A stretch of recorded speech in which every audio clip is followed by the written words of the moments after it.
हरि ही ओम नमस्कार। प्रिय दर्शकों, आपका मेरे YouTube चैनल पर स्वागत है। 1 मई 2024 को देवगुरु बृहस्पति राशि परिवर्तन करने जा रहे हैं। देवगुरु बृहस्पति मेष राशि से निकलकर वृषभ राशि में इस दिन प्रवेश करेंगे। वृषभ राशि जिसके स्वामी शुक्र हैं। लगभग 1 साल के लिए देवगुरु बृहस्पति वृषभ राशि में ही विराजमान रहने वाले हैं। जी हाँ, देवगुरु बृहस्पति 14 मई 2025 तक वृषभ राशि में ही रहेंगे। ऐसे में देवगुरु बृहस्पति का ये गोचर काल कुंभ राशि वालों के लिए कैसा रहेगा, आइए जानते हैं आज की इस वीडियो में। प्रिय दर्शकों, मैं आपको ये बता दूं, अगर आपकी कुंभ राशि है या कुंभ लग्न है तो आप दोनों ही इस वीडियो को देख सकते हैं। तो आइए आज की वीडियो स्टार्ट करते हैं। प्रिय दर्शकों, देवगुरु बृहस्पति का ये गोचर कुंभ लग्न और कुंभ राशि वालों के लिए चतुर्थ भाव में होने जा रहा है। ऐसे में कामकाज बढ़ने के चलते आपको थोड़ा सा तनाव महसूस हो सकता है। इस गोचर काल में आप थोड़ा सा मानसिक तनाव फील कर सकते हैं। आपको इस समय के दौरान इस बात का ध्यान रखना भी पड़ेगा कि कहीं आप किसी पर ज़रूरत से ज़्यादा भरोसा ना करें। ये जो लगभग 1 साल का समय है, इस समय के दौरान आप किसी पर भी आंख मूंद कर विश्वास ना करें। इस गोचर काल के दौरान आपके घर में मांगलिक कार्य हो सकते हैं, शुभ कार्य, धार्मिक कार्य, जिनका आप हिस्सा इस गोचर काल में बन सकते हैं। मान सम्मान में भी आपके इस गोचर काल के दौरान वृद्धि होगी। प्रिय दर्शकों, इस समय के दौरान आप भूमि, भवन आदि खरीद सकते हैं। अगर आप पहले से ही प्रयास कर रहे थे भूमि खरीदने का, कोई अचल संपत्ति बनाने का, परंतु किसी न किसी कारणवश वो आपका प्रयास पूरा नहीं हो पा रहा था, तो ये गोचर काल आपके लिए इस बात में सहायक होने वाला है। इस गोचर काल के दौरान कोई अचल संपत्ति आप खरीद सकते हैं, प्रॉपर्टी आदि इस गोचर काल के दौरान आप बना सकते हैं। प्रिय दर्शकों, आपको पता ही होगा कि देवगुरु बृहस्पति की 3 दृष्टियां होती हैं और देवगुरु बृहस्पति की इन 3 दृष्टियों को अमृतमयी माना जाता है। ऐसे में देवगुरु बृहस्पति की पहली दृष्टि, जो कि 5वीं दृष्टि होती है, आपके अष्टम भाव पर पड़ने जा रही है। अष्टम भाव पर देवगुरु बृहस्पति की ये पहली दृष्टि इस बात की ओर संकेत करती है कि अगर आपको कोई रोग या आपके स्वास्थ्य में कोई परेशानी अब तक चलती आ रही थी, तो इस गोचर काल के दौरान आपको उससे राहत मिल सकती है। ये गोचर काल आपके स्वास्थ्य में वृद्धि करेगा। इस समय के दौरान ससुराल पक्ष के साथ भी आपके रिश्ते अच्छे होते नज़र आ रहे हैं। अगर अब तक अपने ससुराल पक्ष के साथ आपका कोई वाद विवाद चल रहा था या कोई परेशानी चल रही थी, तो इस गोचर काल के दौरान आपको उसमें राहत मिलेगी। ससुराल पक्ष की ओर से आपको इस गोचर काल के दौरान लाभ प्राप्त हो सकता है। देवगुरु बृहस्पति की इस अष्टम भाव पर पड़ने वाली दृष्टि के कारण ज्योतिष, तंत्र मंत्र आदि रहस्यमयी चीज़ों में आपकी रुचि बढ़ सकती है। आपका इंटरेस्ट इस गोचर काल के दौरान ऐसे विषयों में जा सकता है। अगर आप रिसर्च फील्ड से जुड़े हैं तो आपके लिए ये गोचर काल बेहद अच्छा रहने वाला है, बेहद शुभ साबित होने वाला है।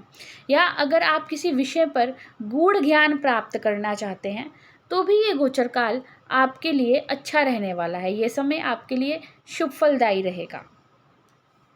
प्रिय दर्शकों, देवगुरु बृहस्पति की जो पहली दृष्टि है वो आपके अष्टम भाव पर पड़ रही है, और जैसे कि मैं देख सकती हूँ कि देवगुरु बृहस्पति की तीसरी दृष्टि आपके द्वादश भाव पर भी पड़ेगी। तो ऐसे में अगर आप काफ़ी लंबे समय से विदेश जाने के लिए ट्राई कर रहे थे, तो ये गोचर काल में आपको शुभ अवसर प्राप्त हो सकते हैं विदेश जाने के लिए। चलिए बात करते हैं देवगुरु बृहस्पति की दूसरी दृष्टि की, जो कि 7वीं दृष्टि होती है और आपके दशम भाव पर वो दृष्टि पड़ रही है। दशम भाव पर देवगुरु बृहस्पति की ये दृष्टि आपके लिए शुभ फल लेकर आने वाली है। प्रिय दर्शकों, अगर आपको करियर से संबंधित कोई भी परेशानी अब तक चल रही है, तो इस गोचर काल में आपको उस परेशानी से राहत मिलेगी। करियर में सफलता आपको प्राप्त होगी। देवगुरु बृहस्पति की अष्टम भाव पर भी दृष्टि है, दशम भाव पर भी दृष्टि है। तो अगर आप ट्रांसफ़र के लिए अब तक ट्राई कर रहे थे, अपनी जॉब में आप ट्रांसफ़र चाहते थे, तो ये गोचर काल आपके लिए ट्रांसफ़र दिलाने में सहायक रहेगा। प्रिय दर्शकों, जैसे कि मैंने पहले ही बताया है कि विदेश यात्रा के भी अवसर आपको प्राप्त हो सकते हैं। तो ऐसे में अगर आप अपने करियर को लेकर विदेश में नौकरी करना चाहते थे या पदोन्नति के लिए आप विदेश में जॉब करना चाहते हैं, तो ये गोचर काल आपके लिए अच्छा रहने वाला है। विदेश से जुड़कर अगर आप नौकरी करना चाहते हैं तो ये गोचर काल आपके लिए अच्छा रहेगा। जो लोग बिजनेस करते हैं उनके लिए भी समय अच्छा रहेगा। देवगुरु बृहस्पति आपके धन भाव के स्वामी हैं और लाभ भाव के स्वामी होकर चतुर्थ भाव में गोचर कर रहे हैं और उनकी जो दृष्टि है वो दशम भाव पर पड़ रही है।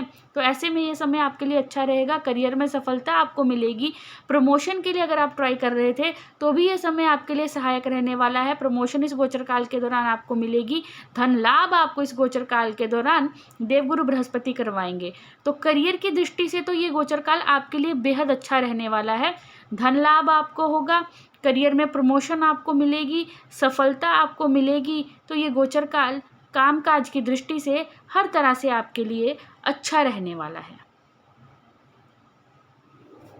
चलिए बात कर लेते हैं देवगुरु बृहस्पति की तीसरी दृष्टि की, जो कि नवी दृष्टि होती है और आपके द्वादश भाव पर पड़ने वाली है। ऐसे में अगर विदेश से जुड़कर आप व्यापार करते हैं तो बहुत ही अच्छा आपके लिए रहने वाला है। विदेश से जुड़ा हुआ कोई भी कार्य, नौकरी आदि आप करते हैं तो ये गोचर काल अच्छा रहने वाला है। द्वादश भाव से रिलेटेड भी आपको शुभ फल ही इस गोचर काल के दौरान देवगुरु बृहस्पति प्रदान करेंगे। प्रिय दर्शकों, एक बात ज़रूर मैं आपको बताना चाहती हूँ कि जब भी देवगुरु बृहस्पति अष्टम भाव पर या द्वादश भाव पर दृष्टि करते हैं तो ऐसे में जो अष्टम भाव से रिलेटेड और द्वादश भाव से रिलेटेड अशुभ फल होते हैं, देवगुरु बृहस्पति उनकी कमी ही कर देते हैं। ठीक है, अशुभ फल आपको कम प्राप्त हो, यही देवगुरु बृहस्पति इस गोचर काल के दौरान करेंगे। चलिए आपको उदाहरण से ये बात समझाती हूँ।